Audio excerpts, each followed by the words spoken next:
Welcome to Tomahawk DIY, everyone. Today we're going to take a look at a new camera. This is one that just arrived from Amazon. You can check out a link below if you're interested in getting this yourself. It's a Panasonic Lumix. So I want to open this up and show you what we've got in the box.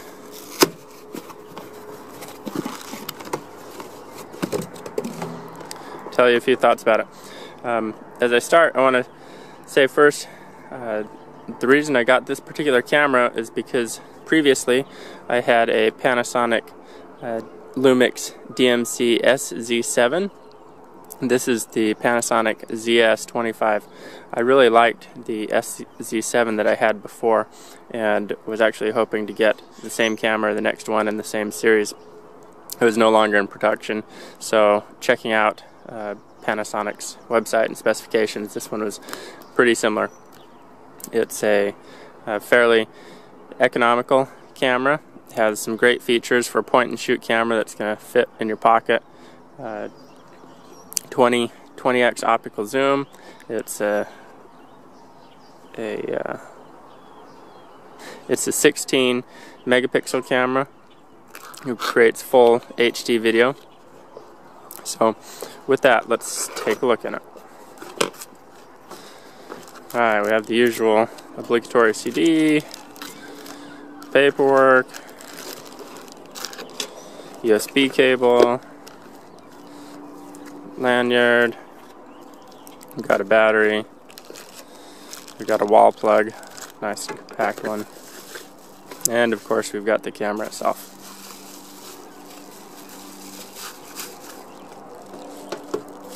So, initial thoughts on this camera. The body of this is the silver model. It also comes in a black. It's more traditional. It has a solid enough feeling case, very similar to the one I had before. Looking at the front here, the lens on this camera, Leica lens. One of the things about this for a low-cost point-and-shoot camera, this has one of a nicer lens with a wider aperture, so that can create some better pictures for you. This grip on the front is textured and feels very nice. It'll help make sure the camera isn't slipping as it's being held in a single hand to take pictures. So on the front as well, we've got sensor, we have flash. Turning to the top, it looks like there's a single button to start taking video. This is a great feature that I loved with my prior camera, and I'm happy that it's on this model as well. Once the camera's on, it doesn't matter whether it's in what mode it's in, but you can push the button here and it'll start taking video, which again you can take full HD video, the 1920 by 1080 resolution. Some of these point-and-shoot cameras at this lower end only take up to the 720 video. Here's your on-off power button. Let's turn this around. Here's the on-off power button. We have a zoom to go in, wider, or a telescopic zoom. On the top here, there's a dial to cycle through the different various modes. One of the features that this has that is supposed to be very helpful, and because of the 20x optical zoom that's got a pretty long range, this has an intelligent stabilization control that should help keep the image steady when it's zoomed out at farther distances. There's a number of settings here. Perhaps one day I'll do a review that talks about those a little bit more. We have a speaker, we've got a microphone on the top, of course the labeling from Panasonic. Over on the side here, on this body, there's a couple screws.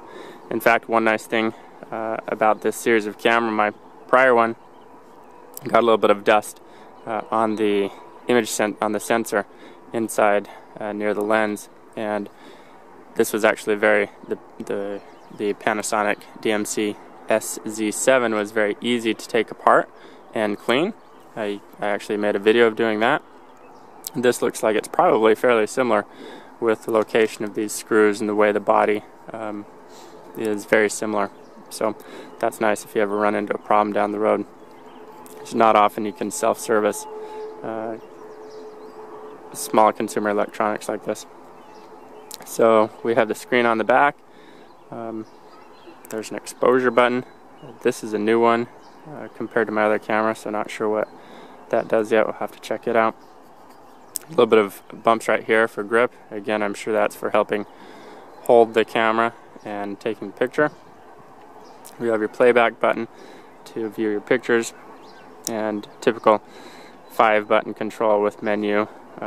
It's got a timer, plus minus button. I'm not sure what that does. We'll have to take a look at that later. The flash and your macro mode. Adjust the display here, and a quick menu or delete picture button. Turning over to the side, we've got a strap hole to get the lanyard through.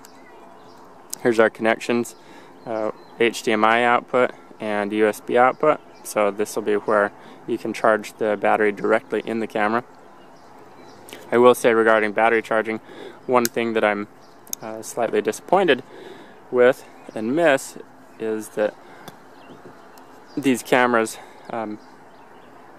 do not come with an external charger that you can pull the battery out and actually slip the battery into. In fact, I picked one up. I'll show you that in just a moment here. Alright, this isn't part of what comes in the box, but with my prior Panasonic, for a pretty low price, I was able to pick up a couple extra batteries and an external power charger. And this is extremely convenient. I'll put a link down below where you can find these on Amazon. But it's extremely convenient because when you're taking video or pictures and the one battery dies, it's great to be able to just pop in a new one, set the other one aside to let it charge, and continue your work. Whereas with a single battery like this and the USB cable only, you end up having to wait for your battery to charge. It can be often at inopportune times. So enough of that ramble. We looked at those. Turn around, take a look at the bottom of the camera. We've got label, serial number, model number, and a tripod mount over here. For the battery and memory card, there's a convenient lock button, so it stays shut, pops open, battery goes in there. The SD card slides right in. The battery design on these Lumixes is quite nice in my opinion. I like the